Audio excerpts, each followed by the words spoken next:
Hello everyone, আশা করি সকলেই ভালো আছো, সুস্থ আছো। সকলকে জানাই শুভ সকাল। আজ বৃহস্পতিবার সকাল সকাল আমার ঠাকুর ঘরে কী কাজ থাকে সেগুলোই তোমাদের সঙ্গে শেয়ার করব। দেখতে থাকো ভিডিওটি। দেখো, সকাল সকাল স্নান সেরে চলে আসলাম ঠাকুর ঘরে এবং গোপু সোনাকে শয়ন থেকে এখন ওঠাতে হবে, কারণ তখন বাজে প্রায় 9টা। আমি 9টার দিকে স্নান সেরে পুজো দিতে এসেছিলাম, যেহেতু আজ বৃহস্পতিবার। এবং সকাল সকাল দেখো গোপাল সোনাকে স্নানটাও করিয়ে নিলাম। স্নান করিয়ে ভালো করে মুছিয়ে ড্রেসটা পরিয়ে দিলাম। এরপরে দেখো সব কিছু মুছে নেব এবং ভালো করে সাজিয়ে নেব। গোপু সোনাকে দেখো আসনে বসিয়ে দিয়েছি এবং খুব সুন্দর করে দেখো সাজিয়ে দিয়েছি।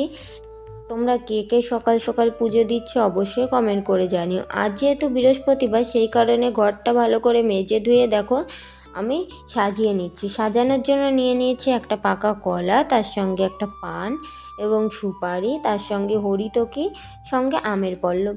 এগুলো দিয়েই ঘরটা স্থাপন করে নেব। তোমরা কে কে সকাল সকাল লক্ষ্মী পুজো করছো অবশ্যই কমেন্ট করে জানিও। আমাদের প্রত্যেক বৃহস্পতিবারই ঘরে লক্ষ্মী পুজো করা হয়। ভিডিওটি ভালো লাগলে অবশ্যই লাইক কমেন্ট শেয়ার করে চ্যানেলটিকে সাবস্ক্রাইব করে পাশে থেকো। আর তোমরা কে কে এভাবে ঘট স্থাপন করো অবশ্যই কমেন্টে জানিও। আমার কিন্তু ভীষণ ভালো লাগে পুজো দিতে এবং সকাল সকাল আমার মেইন কাজই পুজো দেওয়া। লক্ষ্মী মায়ের পাঁচালি পরবো বলে দেখো পাঁচালিটা নিয়ে এসছি এবং তার সঙ্গে দেখো ভোগ প্রসাদও দিয়ে দিয়েছি। সেবা দেওয়ার জন্য দিয়েছি আজকে আম, আপেল, পেয়ারা, শশা, তার সঙ্গে লিচু এবং চিড়ে ও বাতাসা। এগুলো দিয়েই গোপাল সোনা এবং সমস্ত ঠাকুরকে সেবা দিয়ে নিলাম। প্রত্যেক দিনের মতো আজও ঠাকুর ঘরে অনেক কাজ, তার সঙ্গে আজ যেহেতু বৃহস্পতিবার সেই কারণে কাজটা একটু বেশি।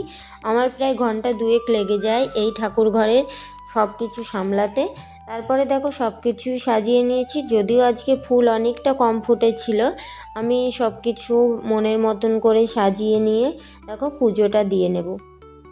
ভিডিওটি ভালো লাগলে অবশ্যই লাইক কমেন্ট শেয়ার করে চ্যানেলটিকে সাবস্ক্রাইব করে পাশে থেকো।